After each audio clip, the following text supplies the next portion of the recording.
കൃഷ്ണ ഗുരുവായൂരപ്പ ശരണം. ഭാഗവതത്തിൽ പറയുന്നുണ്ട് നമ്മുടെ വാക്കുകൾ അഗ്നിക്ക് തുല്യമാണെന്നുള്ളത്. നമ്മുടെ വാക്കുകൾ കൊണ്ട് ഒരാളെ ചുട്ടെരിയിക്കാനുള്ള കഴിവുണ്ടെന്ന്.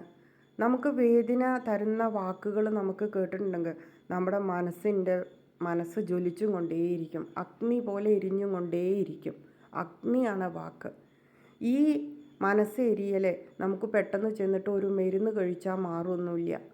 നമുക്ക് അത്രയും വേദനയാണ്. അപ്പം നമ്മുടെ വാക്കുകളെ എപ്പോഴും സൂക്ഷിക്കണം. ആരോട് എന്ത് സംസാരിക്കുമ്പോഴും വേദന കൊടുക്കാത്ത, ആർക്കും വേദനിക്കാത്ത രീതിയിൽ സംസാരിക്കാൻ നമുക്ക് കഴിയണം. വേദനിപ്പിച്ചും കൊണ്ടാവരുത് നമ്മൾ ആരോടുമുള്ള സംസാരം. ഞാൻ ഈയിടെ അമ്പലത്തിൽ പോയി കഴിഞ്ഞപ്പോൾ രണ്ട് പേരുടെ സംഭാഷണം. എവിടുന്നാണ് വരട്ടെ, അതിന് ആൻസർ പറയണു. എവിടെ വീട്, അത് ആൻസർ പറയണു. അത് കഴിഞ്ഞ് എത്ര മക്കളുണ്ട്, അതിന് ആൻസർ പറയണു. അത് കഴിഞ്ഞ് എന്താ പഠിച്ച്, അതിന് ആൻസർ പറയണു. എവിടെ ജോലി, അതിന് ആൻസർ പറയണു. കല്യാണം കഴിഞ്ഞോ, അതിന് ആൻസർ പറയണു. കുട്ടികളായോ, അതിന് ആൻസർ പറയണു. അപ്പോൾ നമ്മൾ അമ്പലത്തിൽ പോകാൻ പറ്റണ നമ്മുടെ 2 കാലുകൾ ഭാഗവതത്തിൽ പറയണത് പുണ്യം ചെയ്ത കാലുകൾക്ക് ക്ഷേത്ര ദർശനം ചെയ്യാൻ പറ്റൂന്നാണ്, അല്ലെങ്കിൽ മരക്കാലുകൾക്ക് തുല്യമാണ് എന്നാണ്. അപ്പം നമുക്ക് ഇങ്ങനത്തെ സംസാരങ്ങളൊക്കെ നമുക്ക് അമ്പലത്തിൽ വെച്ച് സംസാരിക്കണമെന്ന് ഒരു നിർബന്ധമില്ല. നമുക്ക് ഒരാളെ പറ്റിയിട്ട് അറിയണമെന്ന് മനസ്സ് ആഗ്രഹിക്കുന്നുണ്ടെങ്കിൽ അത് പുറത്ത് നിന്നിട്ടും ആവാം.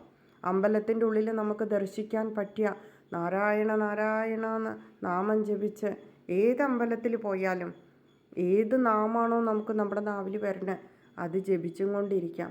നമ്മുടെ സംസാരങ്ങൾ നമ്മളപ്പോൾ നമ്മുടെ പുണ്യമായ നമുക്കവിടെ ചെല്ലാൻ പറ്റിയതിൻ്റെ പുണ്യത്തെ പറ്റിയിട്ട് നമ്മൾ ഓർക്കണം. അല്ലാണ്ട് സംസാരങ്ങളിലേക്ക് ഒരിത് ചെയ്യരുത്, സംസാരങ്ങൾക്ക് ഇമ്പോർട്ടൻ്റ് കൊടുക്കരുത്.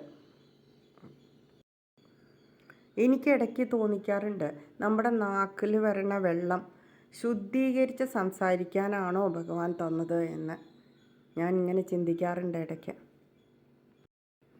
ഈശ്വരനെ കൂടുതൽ സ്നേഹിക്കുന്നവർ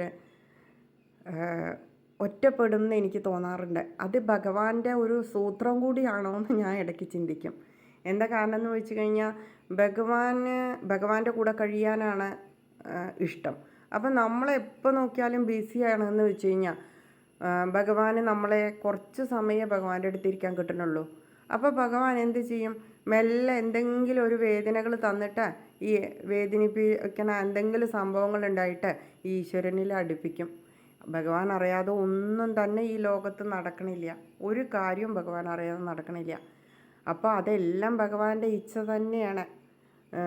ഇപ്പം ഞാൻ ഈ ഇടയ്ക്ക് ഓരോ മെസ്സേജ് കാണും ഇങ്ങനെ, താമരക്കണ്ണനെ ഗുരുവായൂർ അങ്ങടാക്കാൻ പാടുവോ, അല്ലെങ്കിൽ അവിടെ ആക്കിയോ എന്നൊക്കെ. അപ്പോൾ ഈ ലോകം മൊത്തം നിറഞ്ഞു നിൽക്കുന്ന ആ ചൈതന്യത്തെ പറ്റി നമ്മൾ ഒരു തവണ മനസ്സിലാക്കിയിട്ടുണ്ടെങ്കിൽ നമുക്ക് യാതൊരു ചോദ്യങ്ങളേ ഉണ്ടാവില്ല. എന്താ വെച്ചാൽ ഈശ്വരൻ അറിഞ്ഞു തന്നെയാണ് അതും സംഭവിച്ചിരിക്കുന്നത്. ഭഗവാൻ ഈ ലോകം മൊത്തം നിറഞ്ഞു നിൽക്കുക, പിന്നെ ഇവിടെ ഇരിക്കാവൂ അവിടെ ഇരിക്കാവൂ ഇങ്ങനെയൊന്നുമില്ല. ആ ചൈതന്യം വിളങ്ങിക്കൊണ്ടിരിക്കുകയാണ് എല്ലായിടത്തും. അപ്പം നമുക്ക് ചോദ്യങ്ങളേ ഉണ്ടാവില്ല. നമ്മൾക്ക് തന്നെ മനസ്സിലാവും ഈശ്വരൻ എവിടെയായാലും എന്താ. നമ്മൾ എപ്പോഴും ഭഗവാനെ എത്ര നമുക്ക് ദുഃഖങ്ങൾ തന്നാലും ഭഗവാനെ കൂട്ടുപിടിക്കാമെന്നല്ലാതെ ഒരു രക്ഷയില്ല. നമുക്ക് കുറേ ഇങ്ങനെ കൂട്ടുപിടിച്ച് ഭഗവാൻ നമ്മളിൽ ഐശ്വര്യം ഉണ്ടാക്കിക്കൊണ്ടേയിരിക്കും. ഒരിക്കലും 2 കൈയും ഒപ്പം വിടില്ല ഭഗവാൻ. ഞാൻ ഇന്നലെ പറഞ്ഞ പോലെ സത്യസ്വരൂപനാണ്. 3-ാമത്തെ ശ്ലോകത്തിൽ പറഞ്ഞിട്ടുണ്ട് സത്യസ്വരൂപനാണ് ഈശ്വരൻ. അപ്പോൾ സത്യസ്വരൂപമാണ് ഈശ്വരൻ. അപ്പം നമ്മളേനെയും ഭഗവാൻ അങ്ങനെ പ്യുവർ ചെയ്തുകൊണ്ടിരിക്കും. എല്ലാ കാര്യങ്ങളും നടക്കുന്നത് ഭഗവാന്റെ അറിവോടെയാണെന്ന് ഓർത്ത് നമ്മൾ ആ വഴിയിലൂടെ ഭഗവാനെ മാത്രം മുറുകെ പിടിച്ചും കൊണ്ട് നടക്കുക. തീർച്ചയായിട്ടും വിജയം തന്നെ ഉണ്ടാവുള്ളൂ.